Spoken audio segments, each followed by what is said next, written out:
श्रीगजेन्द्र उवाच ॐ नमो भगवते तस्मै यत एतच्चिदात्मकं पुरुषायादिबीजाय परेशायापि धीमहि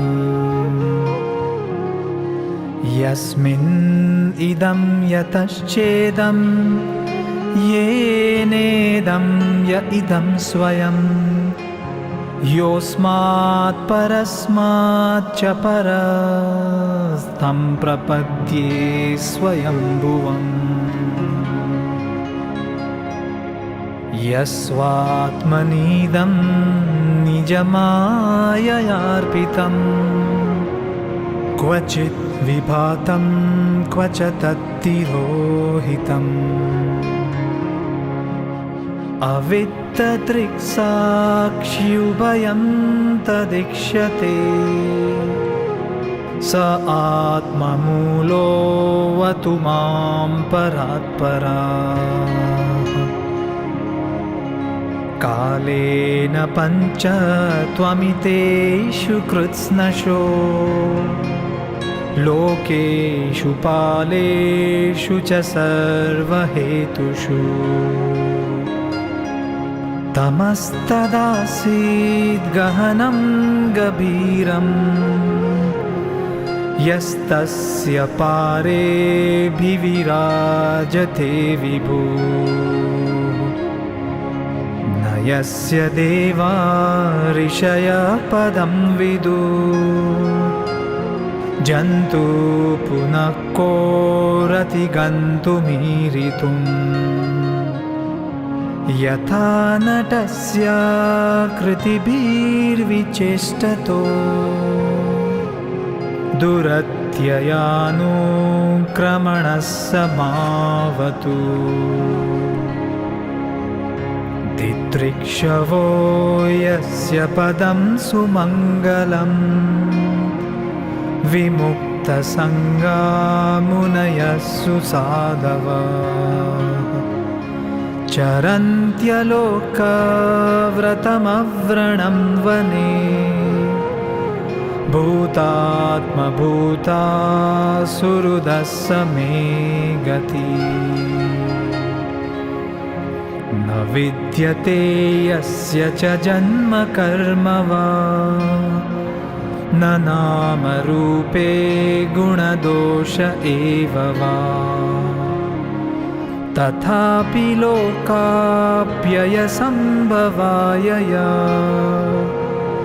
स्वमायया तान्यनुकालमृच्छति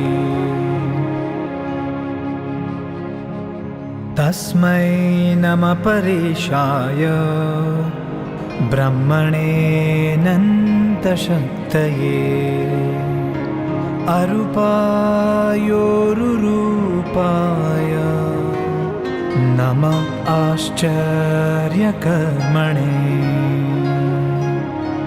नमः आत्मप्रदीपाय साक्षिणे परमात्मने नमो गिरां विदुराय मनसश्चेतसामपि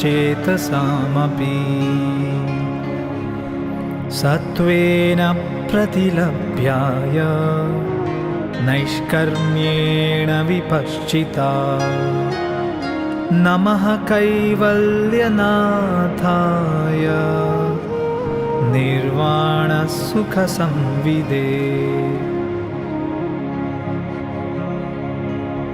नमः शान्ताय घोराय मूढाय गुणधर्मिणे निर्विशेषाय साम्याय नमो ज्ञानघनाय च क्षेत्रज्ञाय नमस्तुभ्यं सर्वाध्यक्षाय साक्षिणे पुरुषायात्ममूलाय मूलप्रकृतये नमः सर्वेन्द्रियगुणद्रष्टे सर्वप्रत्ययहेतवे असताच्छाय योक्ताय सदाभासाय ते नमः। नमो नमस्ते खिलकारणाय निष्कारणाय अद्भुतकारणाय सर्वागमनाय महार्णवाय नमोपवर्गाय परायणाय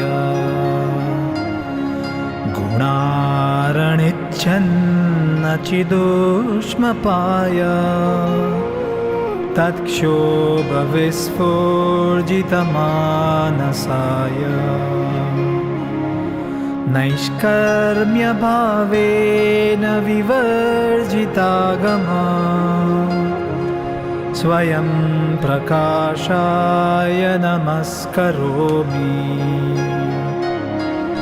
मातृक्प्रपन्नपशुपाशविमोक्षणाय मुक्ताय भूरिकरुणाय नमोलयाय स्वांशेन सर्वतनुभृन्मनसि प्रतीत प्रत्यग्दृशे भगवते बृहते नमस्ते। आत्मात्मजाप्तगृहवित्तजनेषु सक्ते दुष्प्रापणाय गुणसङ्गविवर्जिताय मुक्तात्मभिस्वहृदये परिभाविताय ज्ञानात्मने भगवते नमः ईश्वराय। यं धर्मकामार्थविमुक्तिकामा भजन्त इष्टां गतिमाप्नुवन्ति किं चाशिशोरात्यभिदेहमव्ययम् करोतु मेधप्रदयो विमोक्षणम्। एकान्तिनो यस्य न काञ्चनार्थं वाञ्छन्ति ये वे भगवत्प्रपन्नाः अत्यद्भुतं तच्चरितं सुमङ्गलम् गायन्त आनन्दसमुद्रमग्नाः तमक्षरं ब्रह्म परं परेशम् अव्यक्तमाध्यात्मिकयोगगम्यम् अतीन्द्रियं सूक्ष्ममिवातिदूरम् अनन्तमाद्यं परिपूर्णमीडे यस्य ब्रह्मादयो देवा वेदालोकाश्चराचरा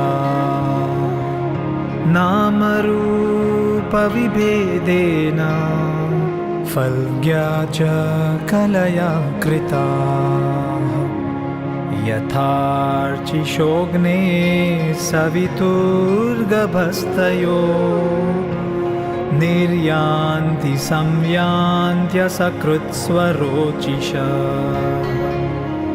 तथा यतोऽयं गुणसम्प्रवाहो बुद्धिर्मनःखानि शरीरसर्गा सवेन देवा सुरमर्त्यतीर्य न स्त्री न षण्डो न पुमान् न जन्तुः नायं गुणः कर्मणः न चासना निषेधशेषो जयतादशेषः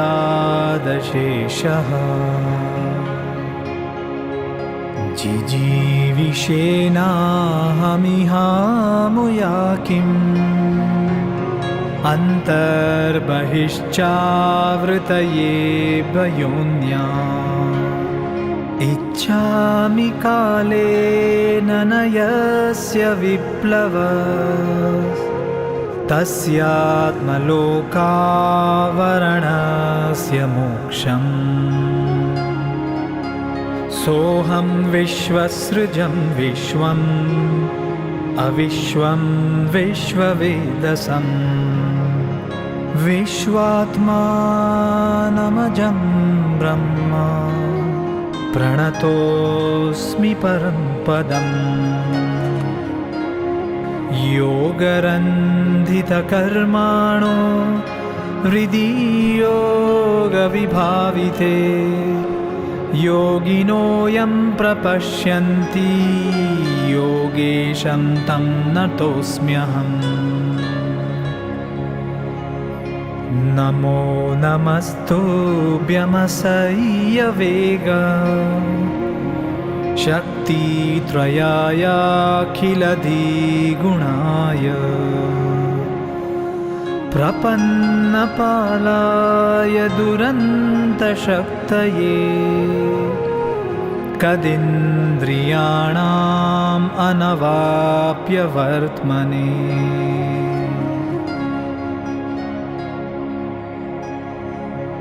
नायं वेदस्वमानम् यच्छक्त्याहं धिया हतं तं दुरत्ययमाहात्म्यं भगवन्तम् इतोऽस्म्यहम् यो मां स्तवन्त्यनेनाङ्ग प्रतिबुध्य निशात्यये तेषां प्राणात्यये चाहं ददामि विपुलां गतिम् हरे कृष्णा कृष्णा कृष्णा हरे हरे हरे राम राम राम हरे हरे राम राम हरे हरे राम राम हरे हरे।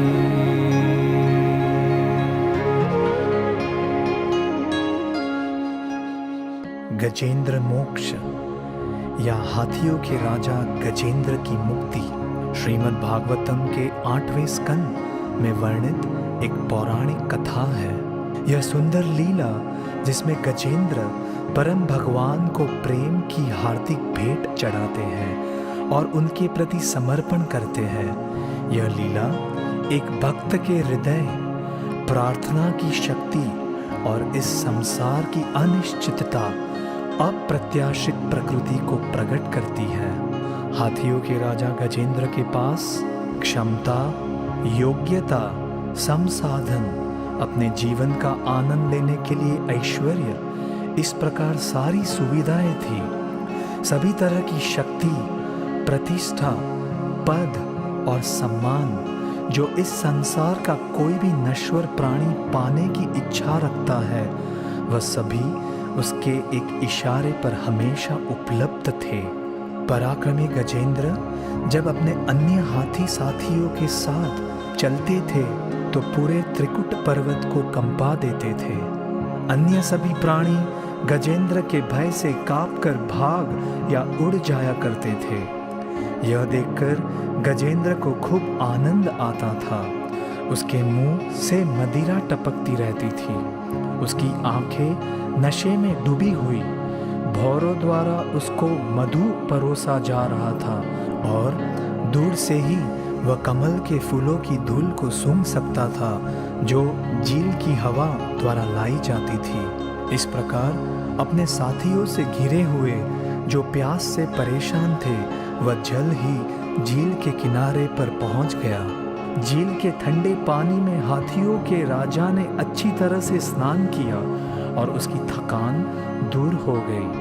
पूरी तरह से अनजान और परिस्थिति से बेखबर गजेंद्र ने अपने परिवार के साथ हर पल को संजोते हुए अपनी सूंड से पानी उठाया और उन पर छिड़का और उनके साथ आनंद लिया। तभी एक बहुत ही भयानक घटना घटी जब एक मगरमच्छ ने गजेंद्र के पैर को पकड़ लिया। जल्द ही आनंद एक दर्द में बदल गया, मौज मस्ती एक नारकीय अनुभव में बदल गई। उसके परिवार के सभी सदस्यों, रिश्तेदारों और दोस्तों ने उसकी मदद करने के लिए और उसे छुड़ाने के लिए पूरी कोशिश की, लेकिन सब व्यर्थ में परिणत हो गया। गजेंद्र निश्चित रूप से बलशाली था। उसने अपनी पूरी ताकत के साथ मगरमच्छ की पकड़ से मुक्त होने की पूरी कोशिश की, जब तक कि उसे ये एहसास नहीं हुआ कि वह कितना असहाय और शक्तिहीन था। संघर्ष अंतहीन लग रहा था और जब उसने अपनी शक्ति से अंतिम प्रयास भी कर लिया तो गजेंद्र ने आत्मसमर्पण कर दिया और असहाय निस्सहाय रूप से स्वयं की रक्षा करने के लिए भगवान श्री विष्णु को पुकारा। इस प्रकार परम भगवान श्री विष्णु की महिमा गान करने वाली प्रार्थनाओं का अमृत प्रवाह उभरा। गजेंद्र द्वारा की गई ये प्रार्थनाएं श्रीमद् भागवतम के पन्नों में सदैव के लिए निहित है और हजारों वर्ष से असंख्य महत्वाकांक्षी भक्तों और महान परमहंसों के हृदय में अंकित है।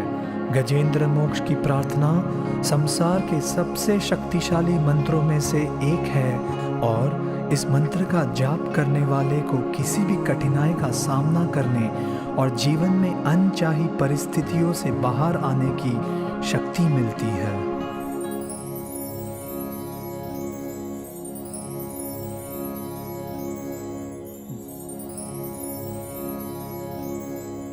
ऐसे ही और भक्तिमय कार्यक्रमों के लिए देखिए हरे कृष्णा टेलीविजन और इसे प्राप्त करने के लिए आप अपने केबल अथवा DTH ऑपरेटर से संपर्क करें तथा और अधिक जानकारी के लिए आज ही डायल करें 7666 839 839।